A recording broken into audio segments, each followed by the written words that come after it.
Rain fell in quiet sheets over the Vermont hills as the last of the mourners left the cemetery. Emily Carter stood alone by the grave, her black umbrella trembling slightly in the wind. Her fingers gripped the handle with more force than necessary, but she barely noticed. The name etched into the stone, William Everett Carter, seemed unreal. Her grandfather was the one constant in a life filled with too many changes. Now even that had been taken from her. The priest had spoken of a life lived with honor, of a decorated war veteran, a pillar of the community. But Emily knew there was more to the man who had raised her for much of her childhood after her father's disappearance. There were things he never spoke about, locked away behind his stern eyes and gruff voice.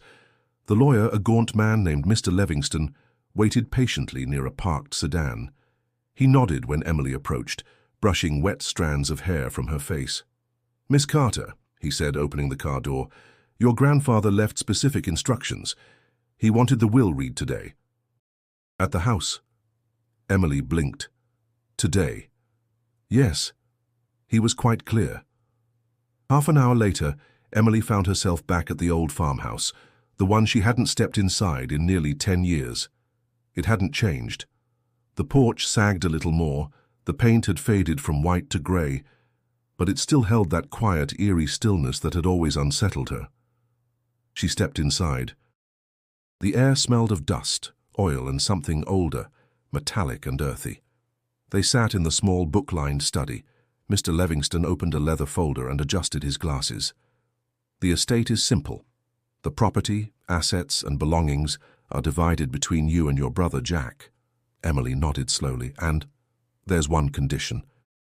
Your grandfather specified that before anything else happens, you both must open the basement." The words settled like ice in the room. Emily's eyes narrowed. "The basement?" "Yes," Levingston confirmed. "He left this letter. It is addressed to both of you." She took it with hesitant fingers. The envelope was thick, the paper inside yellowed and rough. Her grandfather's handwriting sprawled in sharp, methodical strokes. "Emily and Jack, if you're reading this, it means I'm gone. And if I'm gone, it's time for the truth to come out.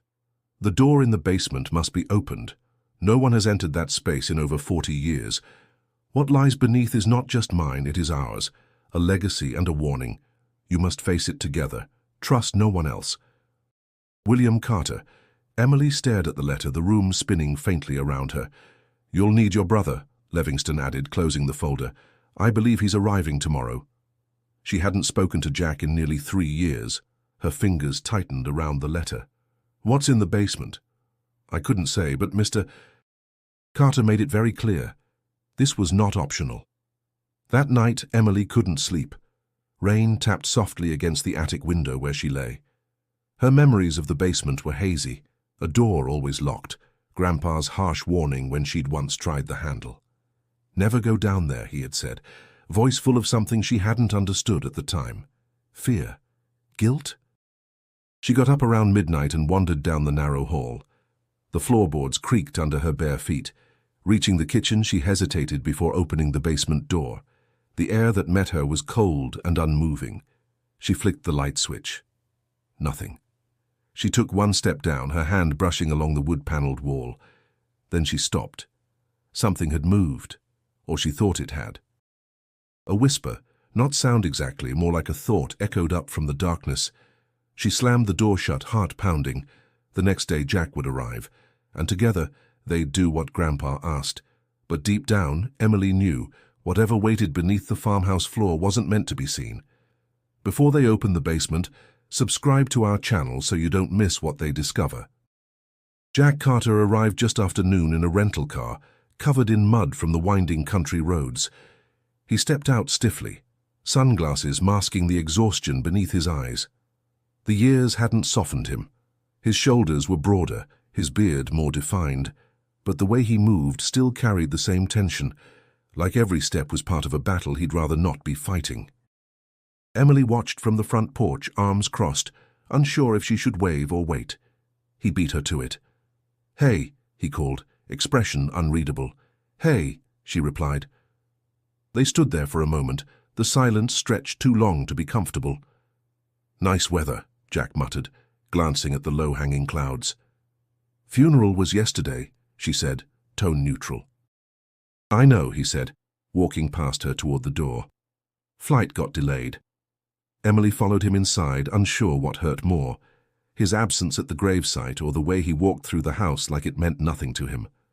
In the living room, Jack tossed his bag on the couch and looked around. Smells the same. Old wood and regret, Emily said with a half smile. He didn't return it. Jack moved toward the fireplace, running a hand over the mantel where a photo still sat. One of them as kids, their father between them, smiling. The memory was too sharp. Emily looked away. Livingston was here, she said. He read the will. Jack raised an eyebrow. Let me guess. He left us the house. He left us something else too, Emily said, handing him the letter. Jack read it slowly, his lips tightening. The basement, Emily nodded. He said we have to open it together. Jack exhaled, then tossed the letter onto the coffee table. Of course he did. You don't seem surprised. I'm not. He always kept that place locked up tighter than Fort Knox. I asked once when I was a kid, he just said, some things aren't meant to be disturbed. He looked at her. Now he wants us to disturb it. Emily sat on the edge of an armchair. I tried the door last night, still locked, no power to the light either. Jack leaned back against the wall, arms crossed. So what do you think's down there? Gold bars? Nazi treasure? She shook her head. It's not a joke, Jack.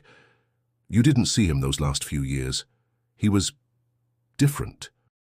Like something was weighing on him. Probably dementia. He was sharp until the end.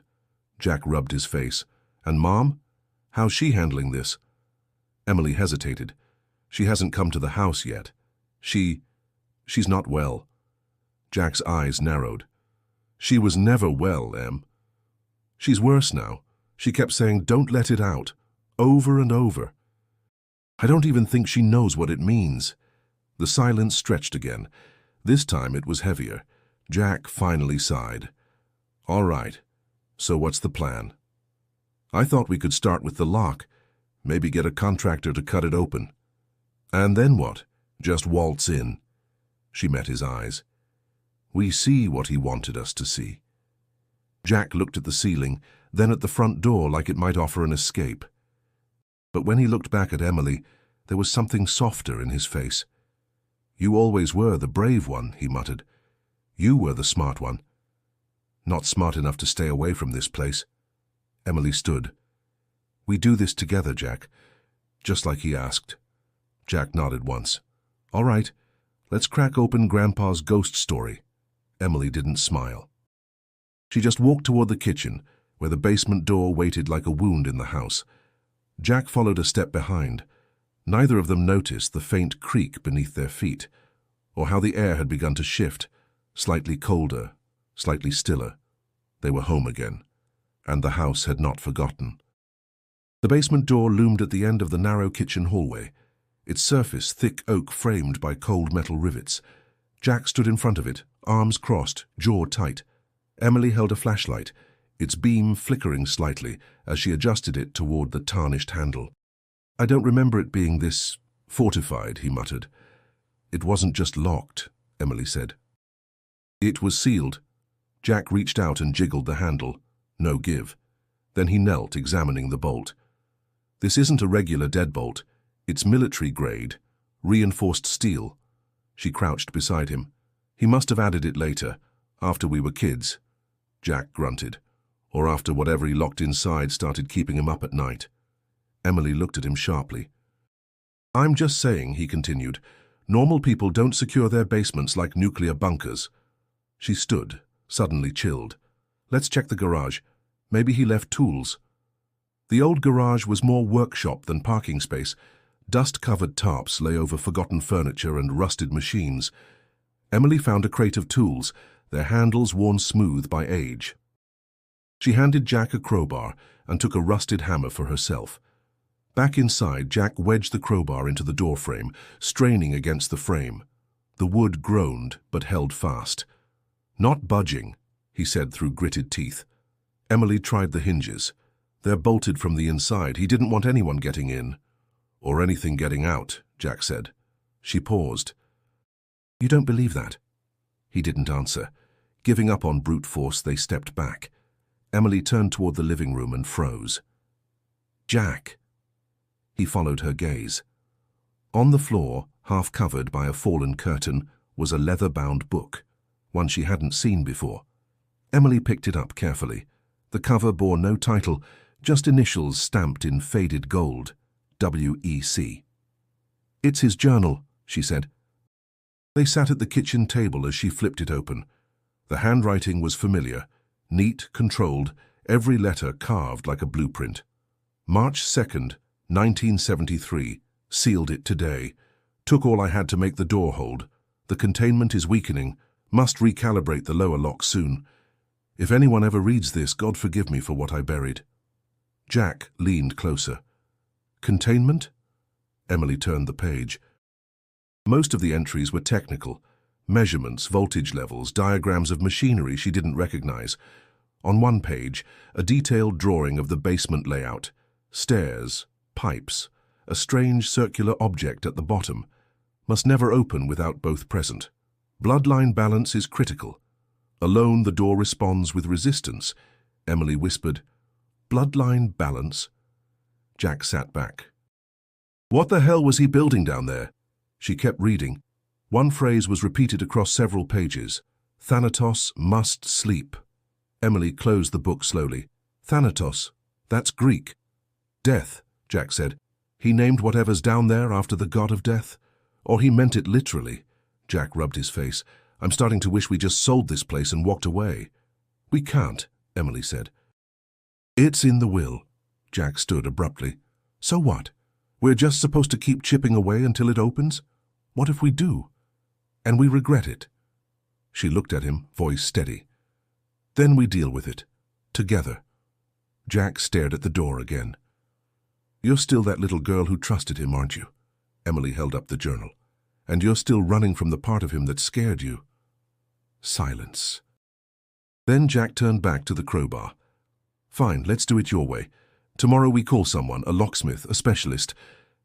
Emily nodded, but neither of them moved toward the door again that night. The house had grown too still, as if holding its breath. Upstairs, in the hallway outside their grandfather's old room, a single bulb flickered and went out. Something had shifted. The locksmith arrived just after 10 the next morning.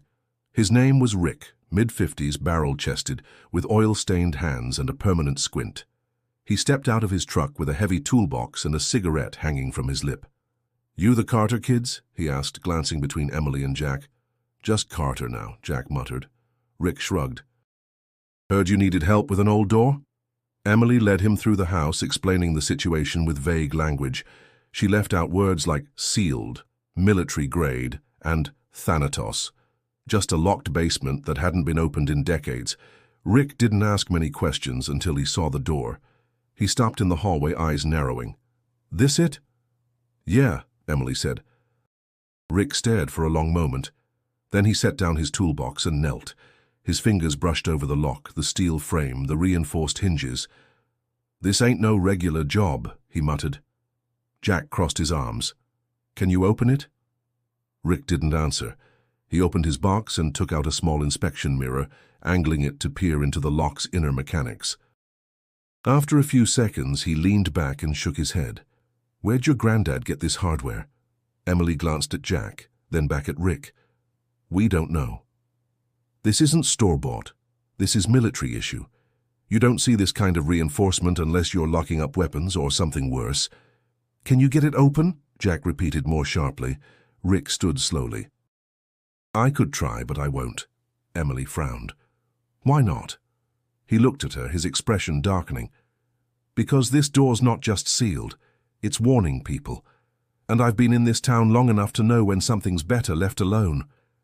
Emily's stomach dropped. What do you mean? Rick packed up his tools without answering. People used to talk, he finally said, voice low. Back when I was a kid, about the Carter place, about things that weren't quite right. Lights in the woods, strange noises at night. Your grandfather, he was respected, but people kept their distance. They said he was hiding something dangerous. Jack rolled his eyes. You believe that?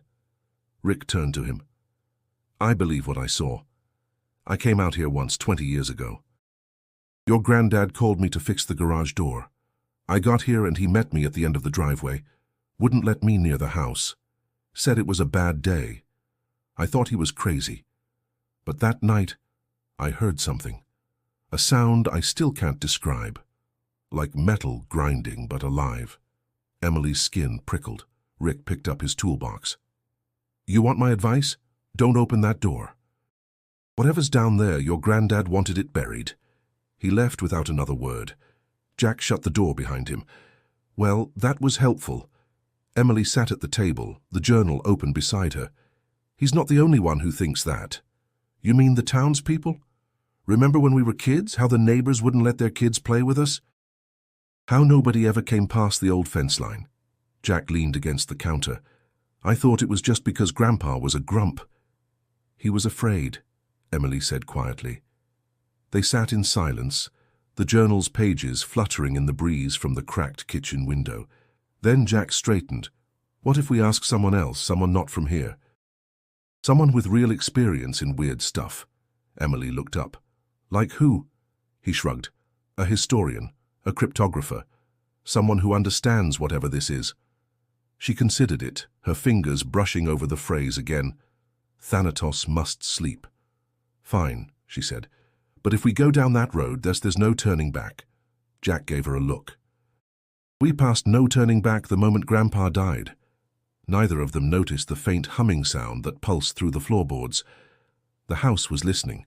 The rain had stopped, but the clouds refused to leave. A heavy grey hung over the farmhouse, making the air thick and strangely quiet.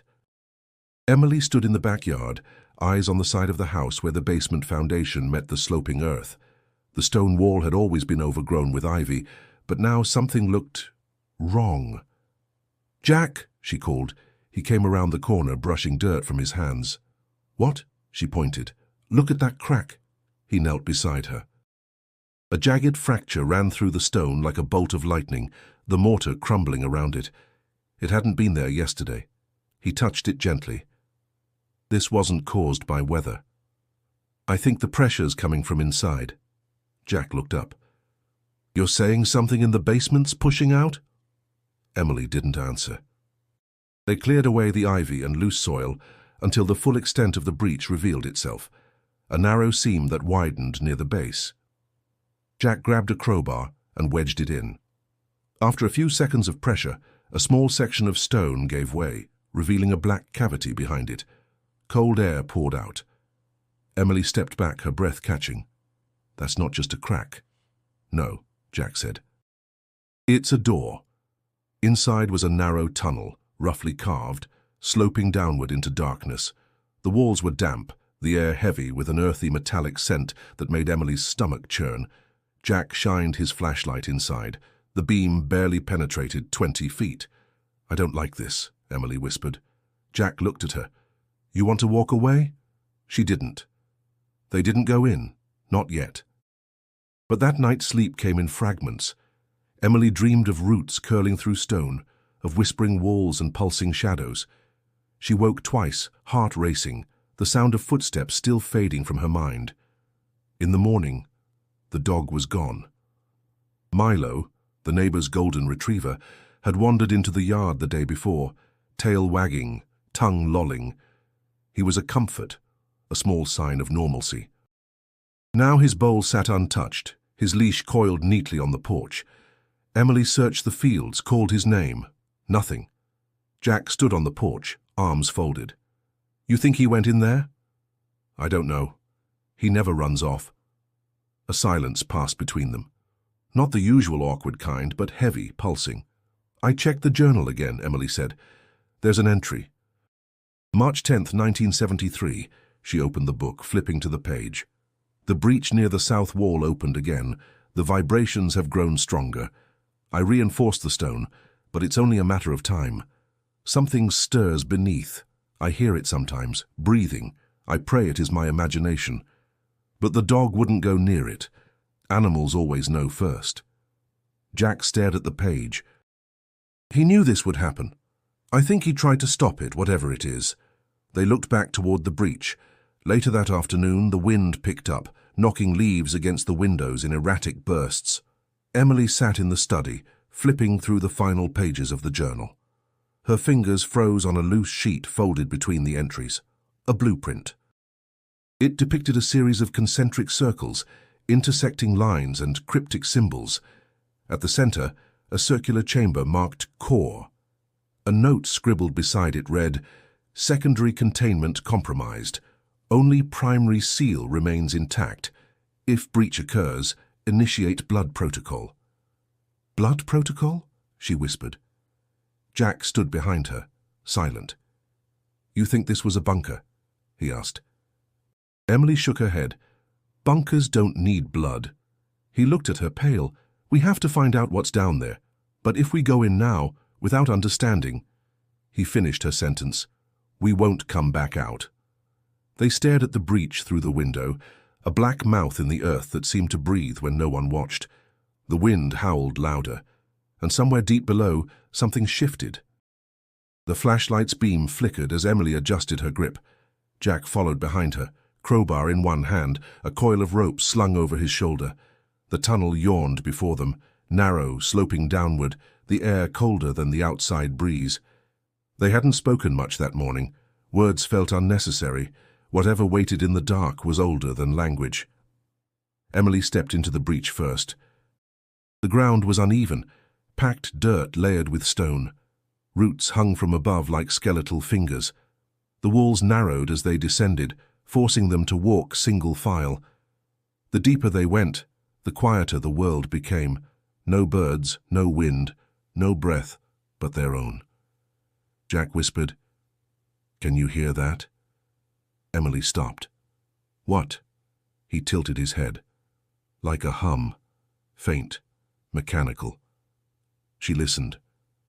It was there, barely audible, a rhythmic vibration pulsing through the stone. They continued downward. After 15 minutes, the tunnel widened abruptly, opening into a larger chamber. The ceiling arched above them, carved stone reinforced with beams of aged steel. Thick cables ran along the walls, covered in dust but intact. A control panel stood in the center, its buttons glowing faint green. Emily stepped forward slowly. "He built all this?" Jack circled the panel. "Looks like some kind of generator, or maybe a locking mechanism." On the far side of the chamber stood a heavy iron hatch. It was circular, 8 feet across, bolted with a wheel at its center. Words were etched along its curve in Latin, "Ne expergiscatur." Jack translated aloud, "Do not awaken." Emily's stomach turned. This was never a shelter. "It's a cage." They approached the hatch cautiously. The hum grew louder near it, vibrating softly under their feet. Emily reached out and touched the wheel, metal cold as ice. She drew her hand back instinctively. Jack studied the control panel. "Looks like 4 slots for activation, keys maybe. Or codes. There's only 1 light lit. 3 more to go then." Emily turned to the walls. "Look at this." Embedded in the stone were carvings, symbols she didn't recognize, arranged in spirals. Interspersed were illustrations, humanoid shapes with elongated limbs, circles around their heads like halos or maybe flames. One showed a figure chained to the earth, its arms outstretched, mouth open in a silent scream. Jack exhaled. Whatever's behind that door, it wasn't meant to be worshipped. Emily moved to the far corner where a small metal cabinet stood. Inside was a leather pouch. She opened it and found a key, long, old, and inscribed with the same spiral markings. Tucked beside it was a folded page. Her hands trembled as she read, "Key 1, the bloodline initiator.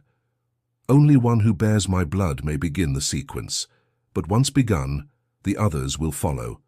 Let it be Emily. She will understand what I could not finish." She looked at Jack. "It's meant to be me." He nodded slowly. "Then let's see what it does." Emily inserted the key into the slot. The machine clicked. Lights flared. The hum shifted, lower now, deeper, like something waking beneath the floor. The wheel on the hatch turned half an inch, then stopped. Silence returned. Emily stepped back, pulse racing. Jack whispered, One down. She looked at the hatch. 3 to go. They turned to leave, but as they retraced their steps, something caught Emily's eye. Scratches on the tunnel wall. Fresh. Deep. 4 parallel lines dragged along the stone as if made by claws. She didn't say a word.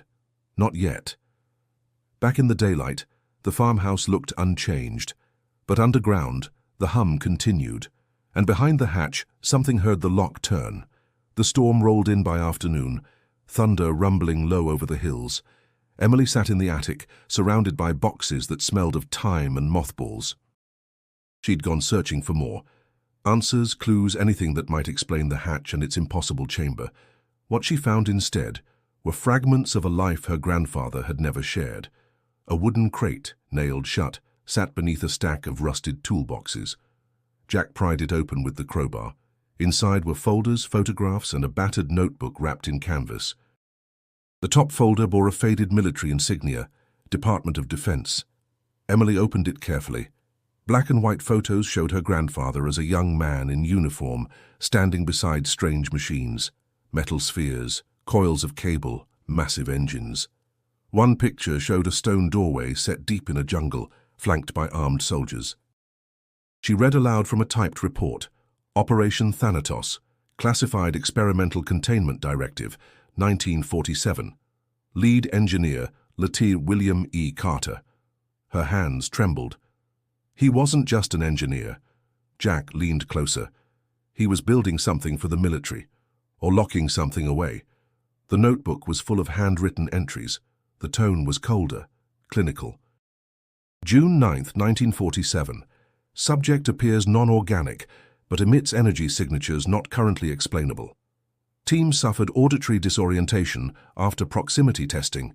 2 members discharged due to psychological deterioration. July 3rd, 1947, containment successful, but unstable. Command wants relocation. I disagree. It should be destroyed, not hidden. I filed a protest, denied. Jack sat back. They brought it here, to this house. Emily closed the notebook. No. He brought it here. After the project was shut down, he must have built the containment chamber himself. But why? She pulled out a letter tucked at the bottom of the crate. Unsealed, yellow with age. To my future blood you must understand I never wanted this. But they wouldn't listen. We tampered with things buried for good reason. Ancient things, not myth, worse, intelligent, malevolent. We thought we could control it. When it broke through the first time, they blamed the equipment. I knew better. I took what I could, hid it where I could watch it. I tried to design fail-safes, ritual and reason together. Symbols, bloodline resonance, the seals. I did my best. But time weakens even steel. If it calls to you now, it means the first seal is failing. You must not let it rise. You must not listen to its voice. You must finish what I began. William Emily folded the letter with shaking fingers. Jack paced the attic. This is insane. He kept all this from the government. From us? He was trying to protect us. Or he doomed us by keeping it here. She met his gaze. Either way, we're part of this now. Jack opened another box, revealing reels of magnetic tape, each labeled in the same handwriting. One read, July 17th, 1956, subject movement detected. Emily stared at it. He recorded it. Jack didn't speak. They spent the rest of the day cataloguing everything. Schematics, documents, symbols repeated in every drawing, spirals, triangles, patterns that made Emily's head ache if she stared too long. She recognized one symbol carved into the hatch they'd seen earlier, a broken circle with a single dot in the center. As the storm roared outside, Emily returned to the study. The key had triggered something ancient, but it was only the beginning. On her grandfather's desk, she noticed a sealed envelope with her name on it. Her name, not Jack's, just hers. She opened it slowly. Inside was a final note, shorter than the rest. Emily, forgive me. I chose you because you feel more than others. Because you listen to the silence. When the time comes, the door will speak to you. Do not ignore it, and do not be afraid to sacrifice. Love, Grandpa. Emily closed her eyes. She could already hear it, calling. It started with the lights. First they flickered, just once or twice, barely noticeable. Then the bulbs began to dim and surge at odd intervals, regardless of the storm outside. Jack changed them, checked the breakers. Nothing fixed it. Next came the sounds. At night, the floorboards groaned under weight that wasn't theirs. Doors creaked open slowly, even when shut tight. Emily heard whispering through the vents, no words, just the texture of breath, like someone pacing behind the walls. By the third night, the house no longer felt like it belonged to them. Jack stood in the living room, flashlight in one hand, baseball bat in the other. "We should leave," he said. Emily was at the desk, flipping through her grandfather's journal again. "We can't." Jack exhaled hard. "You're obsessed."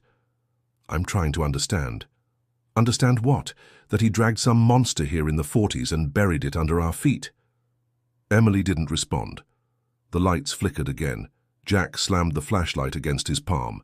"It's in the wiring now, or the walls, or—" "Hell, I don't know." Emily turned a page. "Containment decay begins subtly. Interference, distortion, mild hallucinations. It escalates quickly once the first key is activated. Remain anchored. Stay grounded in the physical. Remember your own name." "Hallucinations," she said aloud. Jack scoffed. "Fantastic." Later that evening, Emily heard the front door open. She rushed down the stairs. "Jack?" No answer. The hallway was empty, the door ajar, rain dripping from the porch. She stepped outside, heart pounding. Lightning flashed, revealing the yard, empty. She closed the door and turned. Jack stood behind her. "I was in the kitchen," he said. "You okay?" Emily stared at him. "I thought—" "Never mind." She didn't tell him what she'd seen, his silhouette stepping into the trees moments before she found him inside. At 2 a.m., Evelyn arrived, unannounced, unsteady. She stood at the front steps, hair soaked, barefoot, eyes wide with panic. Emily rushed to let her in. "Mum, what are you doing here?" "They're awake," Evelyn whispered. Jack appeared in the hallway. "She okay?" Evelyn didn't blink. Her lips trembled. "The door is listening." Emily led her to the couch, wrapping a blanket around her. "You shouldn't be here." Evelyn grabbed her wrist. Her nails dug into Emily's skin. "I told him not to build it here. I begged him, but he said it was safer, near us. He was wrong. It remembers." Emily knelt.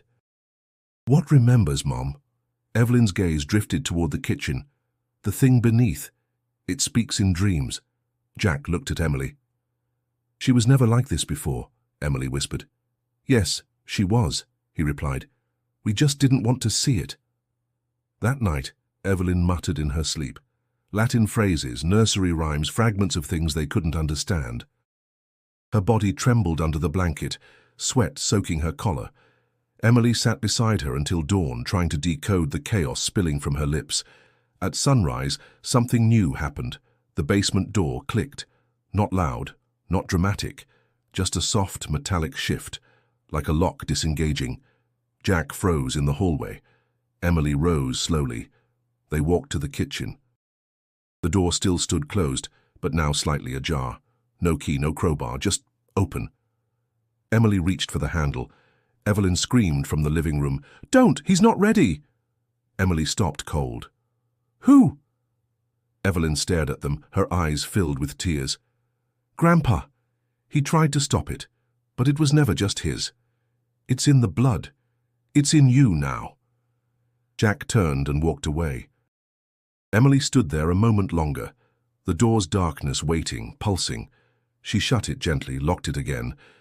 But the message was clear. The house had decided. The blueprints were rolled tight and hidden beneath the false bottom of Grandpa's desk drawer. Emily found them the morning after the door clicked. The paper was brittle, the ink faded, but the lines were meticulous, geometric patterns, circles within circles, notes scrawled in a mixture of English, Latin, and symbols she didn't recognize. Jack stood behind her, arms crossed. "It's not just a chamber, it's a system," Emily nodded. "He didn't build it to contain. He built it to interact." They spread the pages out across the floor. Each diagram seemed to depict layers beneath the farmhouse: mechanical seals, magnetic fields, something called the resonance lattice. At the bottom, a sphere labeled Core Node, the same location marked on the original journal as Thanatos. Emily tapped a symbol on the corner. "I've seen this before, in the dream." Jack looked at her, uneasy. "I know it sounds crazy," she added, "but I felt it. Like I'd been there." Jack rubbed his eyes. "So what now? We just follow the map to hell?" Emily hesitated, then opened her laptop. "We need help." It took hours of searching, sending emails, making calls. Most people hung up. A few mocked her, but one name came up again and again: Dr. Nadia Flores, professor of historical cryptography and esoteric engineering. She'd written a paper years ago on ancient containment symbols in post-Globefutus architecture. Jack was skeptical. "You think some academic's going to believe this?" "I don't need her to believe. I need her to read these blueprints." "By nightfall," she responded. The message was short. "I'll be there in the morning. Don't touch the door again." Emily blinked at the screen. "She's coming." Jack raised an eyebrow. "Just like that?" Emily nodded. "Just like that." They didn't sleep much. The lights in the house stayed dim, but steady. Evelyn didn't speak. She sat by the window, whispering numbers under her breath, tapping her fingers in a rhythm that never repeated. At dawn, a black SUV pulled up the gravel drive. Dr. Nadia Flores was younger than they expected. Late 30s, sharp-eyed, with dark hair tied back and a small leather satchel slung over her shoulder. She didn't smile when she introduced herself. "Show me the schematics," she said. Jack blinked. "No hello?" "No time." They led her inside.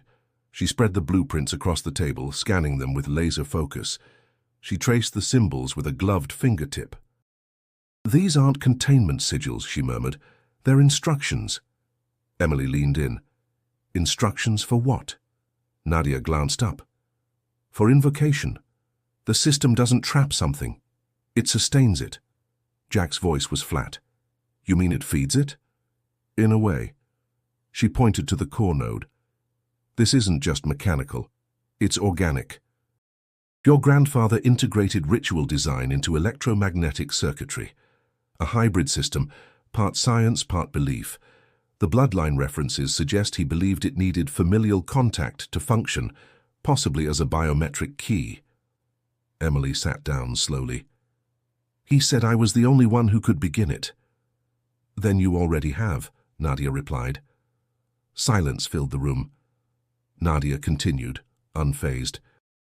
"This system was meant to preserve something, not lock it away. You've already activated the first seal. The others are tethered to resonance pulses: time, presence, intention. It's not about turning a key. It's about willing the structure open." Jack stepped back. "So if we think the wrong thing, it opens?" "In essence, yes." Emily's voice was barely a whisper. "Then why would he tell us to open it?" Nadia folded the blueprints. "Because he realized it couldn't be maintained forever. Whatever he brought here, it's decaying, failing. He was preparing you not to unlock it, but to end it." Jack stared at her. "Can it be destroyed?" Nadia hesitated. "I don't know," she said. "But if you wait too long, you may not get the choice." A gust of wind struck the house. The lights dimmed. From the basement, the hum returned. Deeper now, hungrier. Emily woke, gasping. The dream still clung to her skin like sweat, except it hadn't felt like a dream. It felt real. The stone walls, the flickering blue lights, the voice that didn't speak, but placed thoughts directly into her mind. Images of fire, of circles drawn in blood, of her grandfather kneeling before a pulsing orb buried beneath the ground. She sat up in the attic, blinking through the dim morning light. Jack was already awake, pacing downstairs. She heard him muttering. Another night of no sleep. Dr. Flores sat in the study, reviewing a scan of the blueprints, headphones over her ears. She'd asked for silence while she translated an audio tape they'd found in Grandpa's crate, one marked Sequence 3. Emily descended the stairs, still shaken. Jack turned to her. You look like hell. I didn't sleep. Same. I saw it, she said. He stiffened. Saw what? The core, the orb. I was inside it, or next to it. I don't know. I felt someone else, not me. But I was still there. Jack exhaled. I've been having the same kind of dreams. She looked at him. What do you see? Grandpa, younger, talking to people I don't recognize, soldiers, scientists. But it's from his eyes, like I'm remembering something I never lived. Emily sat down slowly. It's bleeding into us. Nadia appeared in the doorway. You're not imagining it. They turned. She held up a small device, an EEG monitor wired to a laptop. I hooked this up to Evelyn last night, she said, while she slept. Her brain wasn't in REM, it was in hyper-gamma state, associated with memory retrieval, not dreams. She wasn't dreaming. She was remembering. Emily's voice was soft, but she wasn't there. She didn't need to be, Nadia said. This system, it's not just mechanical. It's mnemonic. It stores memory and resonance fields, imprints of trauma or intention, replaying through blood connection. Jack frowned. So we're haunted by memories that aren't ours. Exactly, Emily stood. How do we stop it? Nadia hesitated. You can't, not while the system's active. Jack grabbed the blueprint again. What if we break the sequence? You'd have to shut it down from the inside. Emily looked at them both. We go back in. Jack didn't object. He just nodded. They geared up. Flashlights, rope, the crowbar, a handheld camcorder to record what they saw. The air inside the tunnel was thicker now, the walls slick with condensation. The hum vibrated through their bones. Emily led the way. They passed the chamber where the first key had turned. It pulsed faintly now, as though breathing. Further in, the second chamber revealed itself, smaller, with a raised pedestal in the center. A second slot glowed faint red. Emily reached into her jacket. The second key. It had been hidden in the pages of the notebook, a brass spike etched with strange lines. She held it to the slot. Jack put a hand on her wrist. Are we sure? She looked at him.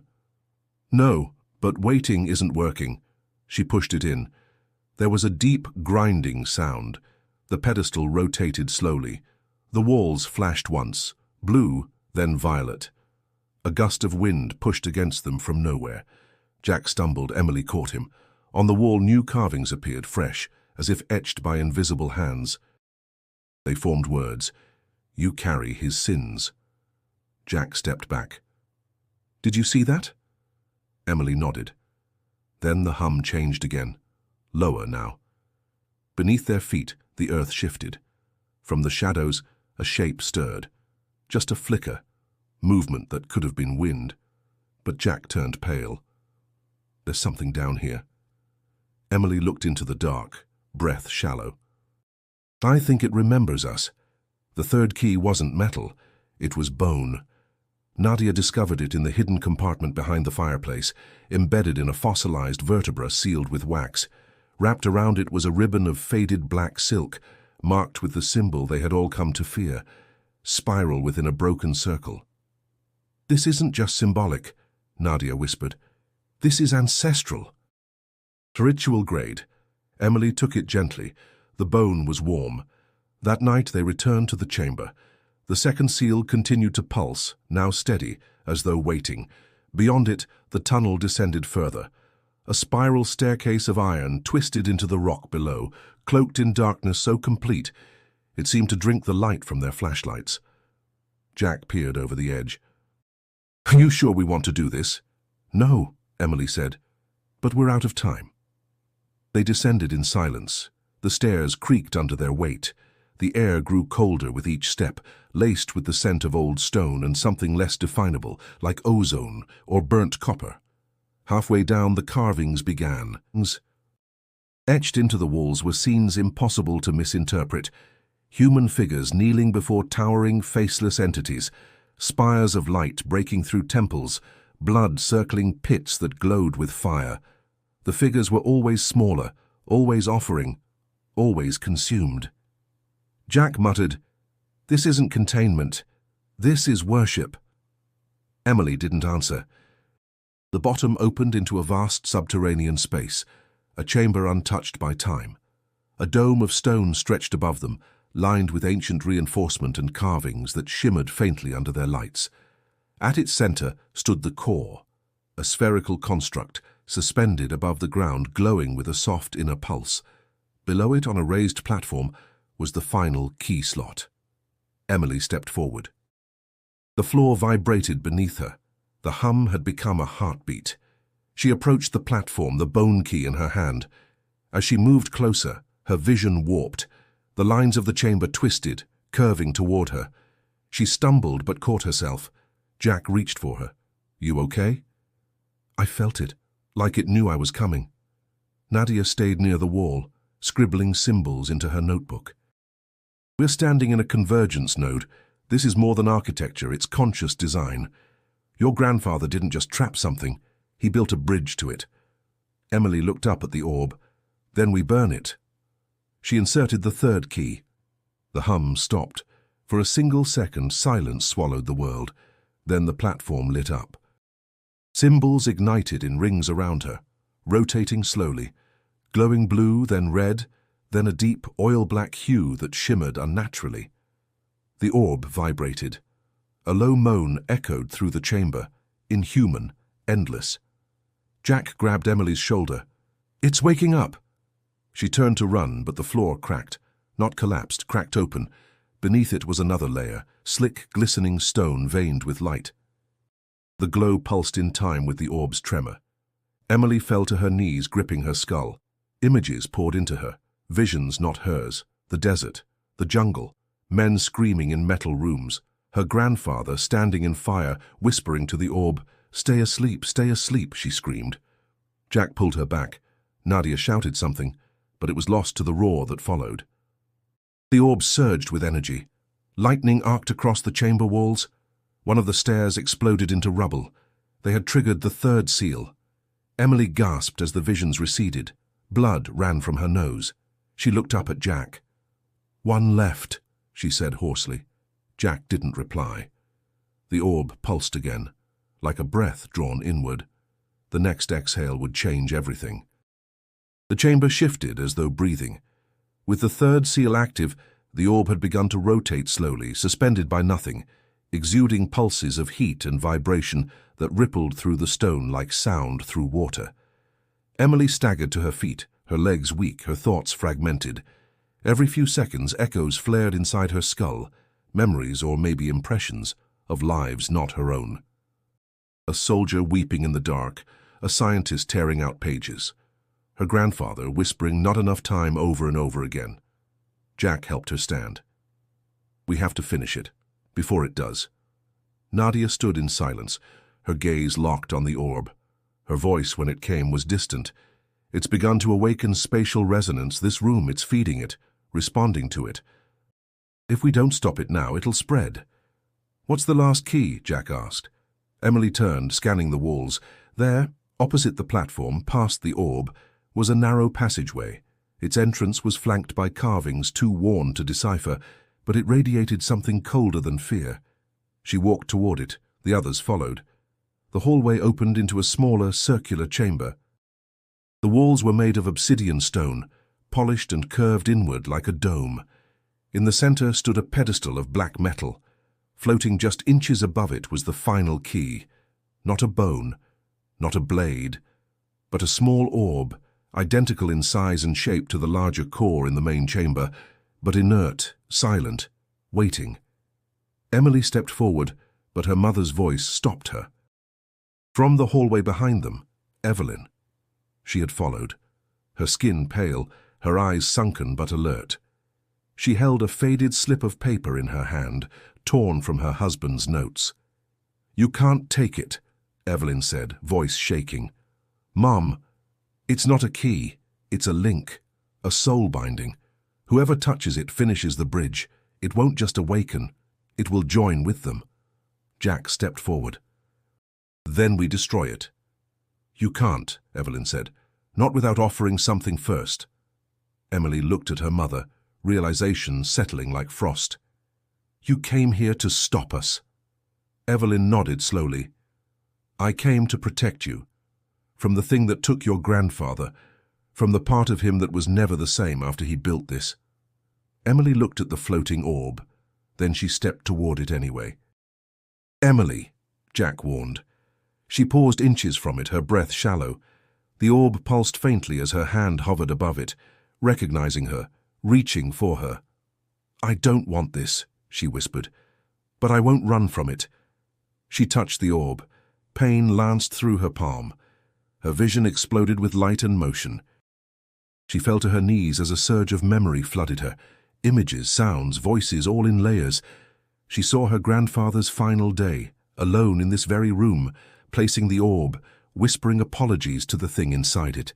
She saw herself as a child, playing by the fireplace, never knowing the world beneath her feet, pulsed with something ancient and unfinished. Then, silence. Emily opened her eyes. The orb no longer floated. It had sunk into her skin. A small circular brand now pulsed on her palm, spiral and dot. Jack stepped back, horrified. "What did it do?" Emily looked at him. Her voice was calm. "It made me the last key." From deep below, a sound erupted. Not mechanical, not natural. A voice, wordless, vast, a chorus of something that had waited far too long. The chamber shook. Emily stood. "We end it. Now." The orb's pulse reverberated through Emily's chest as she stepped back into the main chamber. The ground trembled underfoot, dust falling from the dome above. The core now floated inches higher, its rotations faster, light spilling from cracks in the surface like blood from a wound. Jack followed close behind, his jaw clenched, fists balled. Nadia remained in the doorway, her face pale. "What happens now?" Jack asked. Emily didn't answer. She walked to the platform. The sigils had changed, no longer glowing, now burning, deep red, like coals left in ash. She raised her branded palm. The mark on her skin pulsed in rhythm with the orb above. "It's responding," Nadia said. "The system's nearing convergence." Emily turned to Jack. "We were never meant to open it, just to end it." "And how do we do that?" he asked. She looked at him. "I don't know." The core's hum deepened, no longer vibration, but voice. A language beneath language. Jack flinched, covering his ears. Nadia fell to her knees, bleeding from the nose. Emily remained still. The chamber grew hotter. Symbols on the walls began to twist, changing form. From sigils to faces, from patterns to screaming mouths. Then the core split open, not shattered, opened, like an eye. Inside it was not light or fire, but void. A swirling mass of dark and memory and want. A hunger that had waited too long. The voice it released wasn't sound, but thought, and it spoke only one word. "Return!" Jack shouted something. Emily couldn't hear him. From behind them, Evelyn stepped forward. Her face had changed, no longer afraid. Calm, resigned. "It wants a vessel," she said softly. Emily turned, stunned. "What?" "It always did," Evelyn whispered. "And I saw it, in my dreams. Your grandfather offered himself once, but he failed. He wasn't enough, but I was with it longer. It knows me." Jack grabbed her arm. "No! You don't know what it'll do." She looked at her son. "I do, that's why I'm here." Emily stepped forward. "There has to be another way." "There isn't," Evelyn said gently. "He tried for decades to stop it. But the seals were never going to last forever. The system required sacrifice, bloodline, yes, but also willingness. It needed someone who could see it and still walk forward." She smiled faintly. "I couldn't save William, but I can save you."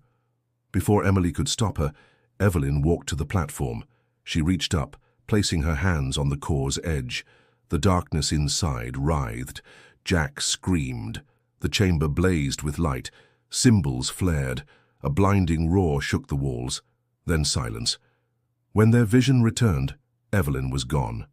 The core had closed. Its light faded. The sigils dimmed. Emily collapsed to her knees, gasping. Jack knelt beside her. "She's gone." Emily nodded, tears streaming down her face. "She gave it what it needed." Nadia approached slowly, wiping blood from her lips. "The convergence has ceased. The system. It's dormant." Jack stared at the orb. "Dormant isn't destroyed." Emily looked up, her branded palm now faded to a scar. "But it's sleeping again." They sat in the quiet, the chamber no longer trembling. Only breath, only memory, only the echo of a woman who walked into darkness to hold it back. Emily whispered, "She saved us." The orb pulsed once more, then stopped. They didn't speak for a long time. The chamber had grown quiet, unnaturally so. No hum, no pulse, no shifting light. The core hung in perfect stillness, as though frozen mid-thought. The once glowing sigils were now dull carvings in cold stone. Emily sat beside the platform, her hand resting over the scar on her palm. Jack paced, breathing slowly, as if afraid sound might break the fragile calm. Nadia was already examining the machinery. She moved cautiously, avoiding the core, tracing her fingers along the inactive panel. "The sequence has stopped," she said. "The field is neutral. There's no more feedback." "Is it over?" Jack asked. "No," Emily said. "It's contained. Not gone." Nadia nodded. She gave it what it needed. Not power, not knowledge. Surrender. It was designed to open for sacrifice. "And close with it." Jack clenched his fists. "So we just leave this thing here?" Emily stood slowly. "We seal it. All of it." They gathered what they could. Evelyn's notes, the remaining pages of William's journal, the pieces of the bone key. Jack and Nadia rigged the platform's locking mechanism, reversing the flow of energy back into the chamber walls. Emily placed the final page of her grandfather's blueprint at the center of the floor. It read simply, "If you find this, don't continue. Bury it. Forget me." Together, they activated the failsafe. The platform descended slowly, drawing the core with it. The lights dimmed one final time. The steel iris above it began to close, each blade groaning as it slid into place. The sound echoed like a final breath, then silence, real silence. They made their way back up the spiral stairs, each step heavier than the last. The tunnel behind them trembled once more as the chamber below sealed shut for good. A final vibration, then stillness. At the breach, Jack turned back. "We cover this, forever." Emily nodded. No sign it was ever opened. They filled the gap with stone and cement, rebar, layers of gravel. Jack welded a steel plate over the outer seam, then poured a fresh coat of concrete. By dusk, the entrance was gone. No more voices, no more dreams, no more doors. Back inside the farmhouse, the air felt lighter, emptied of weight, but also emptier in a deeper way. Evelyn was gone. And the silence she left behind was different than the stillness of death. It was purposeful, earned. Emily packed the journals into a trunk and locked them. Nadia stood beside her. "What will you do with them?" "Keep them, but hidden." Nadia hesitated. "There are people who might—" "No one else opens that place," Emily said, firm. "Ever." Jack agreed. "We're done here." They left the next morning. The Carter house stood behind them, quiet, aged, unassuming. Beneath its floorboards, something ancient slept again, but this time it was watched, not by guards or machines, but by memory, by blood, by the ones who knew. The final seal was not steel. It was choice. 2 weeks later, the farmhouse sat empty.